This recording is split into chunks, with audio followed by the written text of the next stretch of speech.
Hi, this is Anna with Folksy Tales, and on this channel I talk about stories, in particular folktales, beliefs, and mythologies. If you are interested in Tolkien lore, feel free to check out my channel, Folksy Friend. I just want to say real quick before I get started, thank you so much to everyone who has commented, subscribed, left feedback. I appreciate it so deeply, and I know that I haven't responded to many comments. I'll be honest, I got a little overwhelmed, but please know they mean so much to me. I really will be responding to as many as I possibly can because I'm so appreciative. And just a channel update, this week I'm posting again today and on Sunday, but starting next week I'll be posting every Wednesday and Friday, probably about 2 o'clock going forward. Let's go ahead and dive into today's fairy tale. This is The Boy Who Didn't Know What Fear Was. This tale comes to us from Iceland, and although I wasn't able to find all that much information on it, when I looked up The Boy Who Didn't Know What Fear Was, I got redirected to The Boy Who Went Out Looking for Fear, I think it was called. It's a Grimm fairy tale, but this story is different. So I'm mostly just going to be sharing kind of what I think at the end instead of anything that I really found on the story. The only thing I found was that it belongs to a subcategory of folktales called Fearless Boy. But with all that being said, let's go ahead and get into this very strange but interesting story.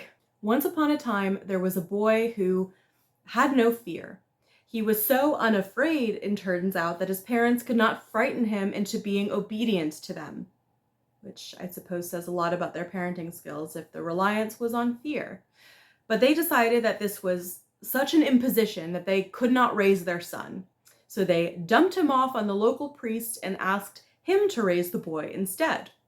Although the priest found that he also could not strike any fear into the boy, he agreed to keep him because although the boy wasn't afraid of any consequences for misbehavior, he wasn't a bad kid. He wasn't mean and he wasn't malicious, and so the priest agreed to keep him. One winter day, it just so happened that 3 people in the village passed away, and the bodies were brought into the church to await burial. The priest couldn't bury them that day, so they had to be left in the church hall overnight, and he had them just set in the middle of the room to wait. That evening, when it was nice and dark, the priest realized that he had left a book that he needed on the altar, and so he asked his young ward to go get the book. The boy went out and entered the pitch-dark church with no fear at all, and he was just calmly making his way down the main aisle when he tripped over something and fell over. Not afraid, he felt around in the darkness until he touched the first body. Realizing it was a body, he just calmly pushed it out of the way into the pews and told the body that it'll just have a nice rest there. Now he knew that there were also 2 other people in the church, so he just continued to crawl forward until he found the next one, pushed that out of the way, and did the same for the last body. He then went up to the altar, got the book, and just made his merry way home. When he arrived back in the house, the priest asked him if he'd had any trouble, and the boy said, "No, here's your book, it was fine." The priest asked, "Didn't you come across the bodies?" And the boy said, "Yeah." And the priest said, "They weren't in your way?" And the boy said, "Well, yeah, but it was fine." To which the priest asked, "What do you mean it was fine?" And the boy responded, "Well, I just moved them out of my way. They can rest on the sides in the pews, it's fine." And the priest didn't respond to this, and they went to bed. But the next day, the priest went to the boy and told him, "You know, I thought about it. I can't continue to raise a child who is so disrespectful that he would break the rest of the dead. You can't stay here any longer. You must leave." And without really any care, the boy just said that was fine. If the priest wanted him to leave, then he would leave. And the boy just went out into the world. No family, no support, living without a home, just in any house that would take him in for a meal, and getting by however he could. It just so happened on his journeys that one night he was staying in a cottage, and a nice family offered him a warm dinner. Over dinner, he overheard that the local bishop, the Bishop of Skálholt, had just passed away, and this gave him the idea to head to that area next. So the next day he went to Skullholt and went straight to the bishop's home and asked if he could spend the night. The people who worked in the bishop's home told him that he could stay, but he might not want to. He would have to look after himself after nightfall, because ever since the death of the bishop, no one spent the night at the house. They believed that there was some kind of ghost or goblin that was haunting the house at night. Now, of course, not being afraid, the boy responded that it was fine, he could take care of himself. And that evening, all the servants left, pretty sure in their hearts that they would come back the next day to find him dead. When he was all alone and night fell, the boy simply lit a candle and explored the grand house, looking into all the different rooms to see what he could find. At some point, he came across the kitchen, and he found that up in the rafters there was a great amount of smoked mutton just hanging up there to dry. And he realized just how hungry he was, especially for meat. He had been wandering without a home for quite a while now, and this was a luxury. And so he took his knife, he cut down some of the mutton, and then set a pot over the fire to cook what he had cut down. No sooner had he put a lid over the pot over the fire when he heard a gravelly voice come down from the chimney, and this voice asked him, "May I come down?" To which the boy simply responded, "Sure, why not?" And down the chimney fell half of an enormous giant. Head, arms, hands, and a torso up to the waist.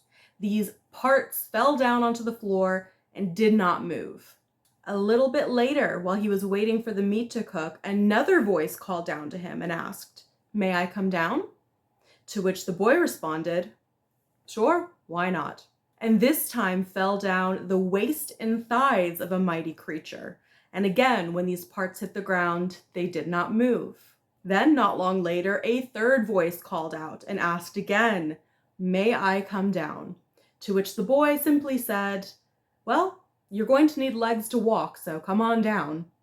And down fell a pair of legs and feet. Now, as he waited for his dinner to cook and watched these assembled body parts on the floor, the boy got a little annoyed that this monster had come down the chimney but was just laying around being a lazy bones. And so he said to it, "Well, you took all the effort to get in here. Why don't you get up? What do you want?" And as if those were the magic words, suddenly the body pieced itself together until there was a mighty goblin standing in the kitchen. Without a single word to the boy, the goblin left the kitchen, and the boy followed, wondering what was going on. The goblin went into a large hall and opened a chest that had been locked, and this chest was full of gold coins and precious gems. As the boy watched, the goblin picked up handfuls of this treasure and poured it over his head like he was showering in it, and all of the coins and gems clinked down onto the floor. The goblin kept doing this until piles of wealth was just on the floor around him, and the chest was empty. Then, as the boy watched, the goblin began to simply scoop everything up and put it back in the chest. As time went on, he started to become more and more hurried, as if he had to finish this task before sunrise, and dawn was coming. He was dragging his arms across the floor with increasing urgency and vigor, and when he finished, he shut the chest quickly and started to leave the room. But the boy grabbed onto his arm and asked him to stay. The goblin told him that he couldn't stay, he had to rush, he had to leave. Dawn was coming and he must be gone. But the boy was insistent, tugging on his arm and saying that he must stay for the sake of their new friendship. That is when a struggle ensued between the boy and the goblin. The goblin kept trying to smack the boy and get away from him, while the boy darted around trying not to be hit, until eventually the goblin tripped a little bit at the threshold of the main door, and the boy pushed him. This made the goblin fall onto the door frame and break his back on the threshold. So half of him was inside the house and half of him was outside. It was in that moment that the sun rose and lit up his eyes. And at this sight, the body sank down into the ground, half inside the house and half outside, until it was completely gone. Now, the boy was very tired after this struggle with the goblin, because fighting with a massive giant that could, take its own legs off really takes it out of you. But he knew that he had to do something before he went to bed. So he went and found some wood and made 2 small wooden crosses. He drove them into the ground, inside and outside of the doorway, where the 2 pieces of the body had disappeared. Then, finally, he went upstairs, found a comfortable bed, and went to sleep. Later that day, when the sun had risen fairly high in the sky, the workers of the house returned, and they were amazed to find that the boy was alive. They asked him what had happened, and he just said that the night was uneventful. They were so amazed to find him alive that they allowed him to just spend the day lounging around and resting. When nightfall came, he tried to get them to stay, assured them that nothing was going to happen, but they didn't quite believe it and they left. But as the boy thought, nothing happened that night. The monster did not return and he slept soundly in one of the beds. The next morning, he finally relayed the story of what had happened. The mysterious goblin coming down the chimney in Mr. Potato Head pieces, and how it had showered in gold and then died in the doorway. He then showed them the crosses he had set up and the treasure in the chest as proof. And they were so grateful, they tried to get him to stay, to maybe take a job here and to live with the villagers. But the boy said he didn't really have any use for treasure, and this just wasn't the place for him. He didn't want to stay, and he just took off. Now, after this goblin incident, the boy traveled for a long time on his own, and it just so happened that one day he came across a cave, and he went inside. He found evidence that multiple people were living here, and when he went through the cave, he found that there was a smaller cave towards the back in which there were 12 very messy beds. And he thought to himself, well, I don't really have much going on right now, and I'm not quite tired enough to sleep, so I'm just gonna clean up a little bit, clean up the space, make the beds, and we'll see what happens. And that's what he did. When he was finished, he went to sleep in the bed that was closest to the entranceway. Not too long later, the boy was woken by the sound of voices, and he heard men talking amongst each other, asking who had cleaned up their space. They wanted to thank this person and pay them, which would not be my initial reaction if I came home to find my house not in the way I left it, but they were grateful, and the boy peeked his little head out from the covers to see 12 strong-looking, noble young men, all armed, and they were sitting down in the larger cave having some dinner.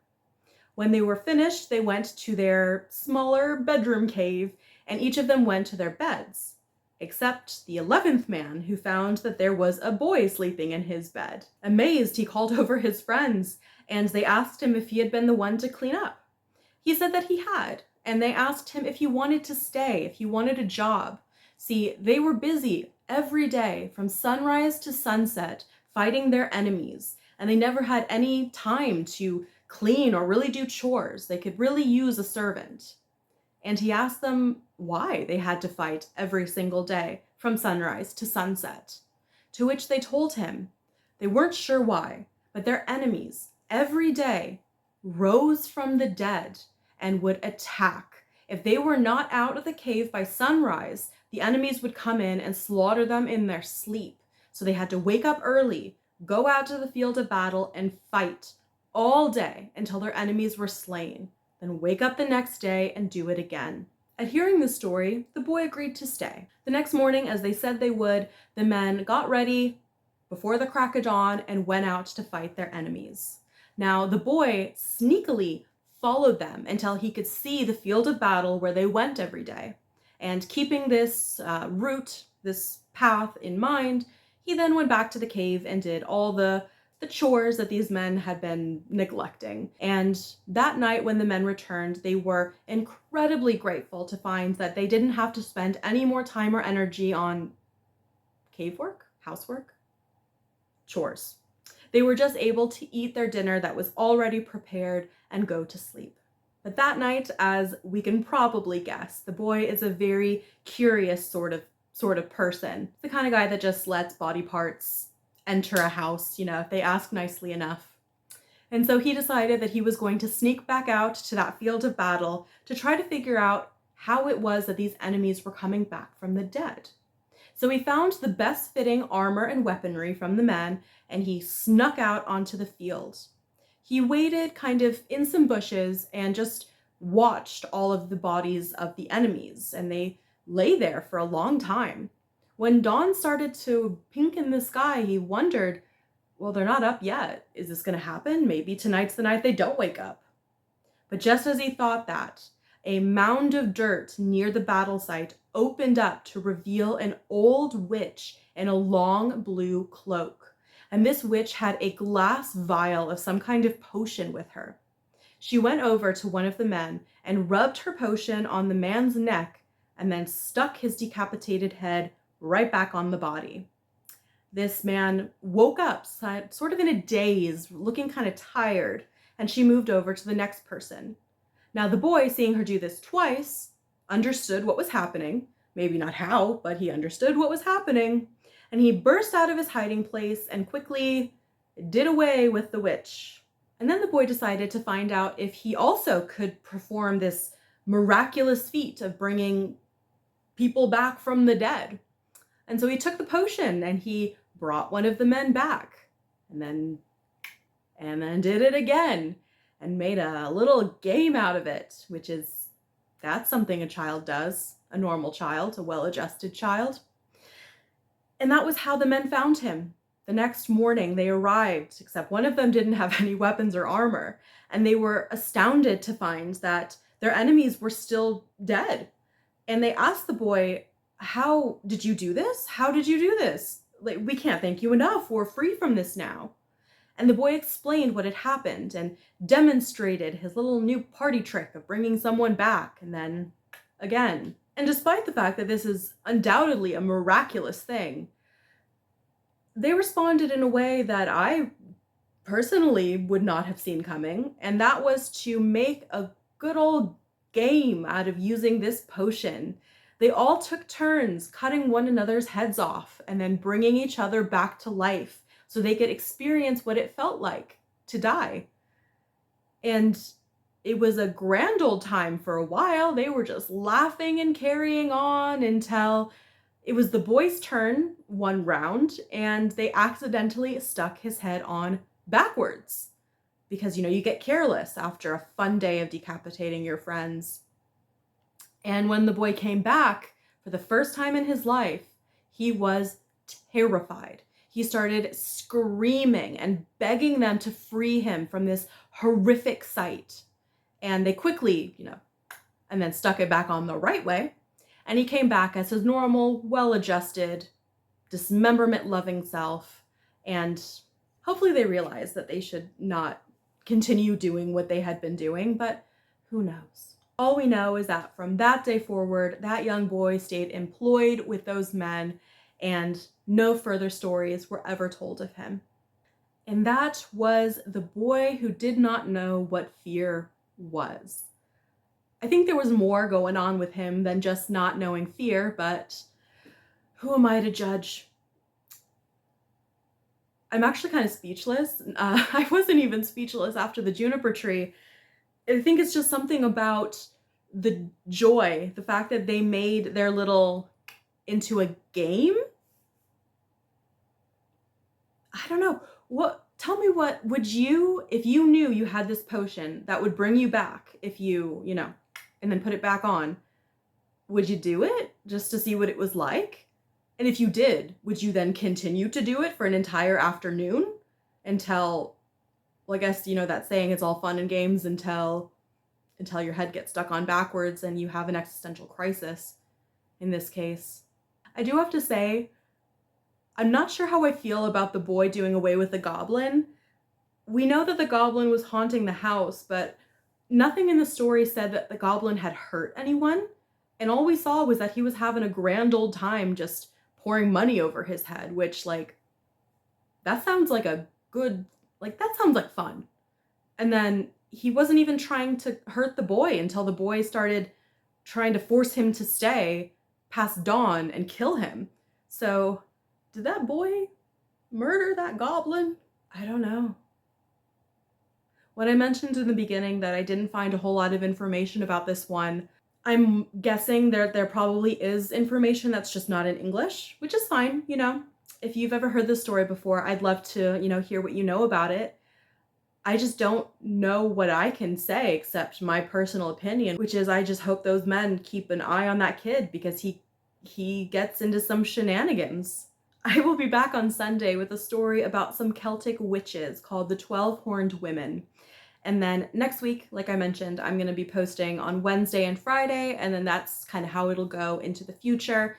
Maybe one day I'll go to 3 times a week, but right now just getting 2 out a week is going to be kind of hard enough with my work schedule. So I appreciate you watching. Let me know what you think, really, because this one, I don't know what I think. And I will see you next time.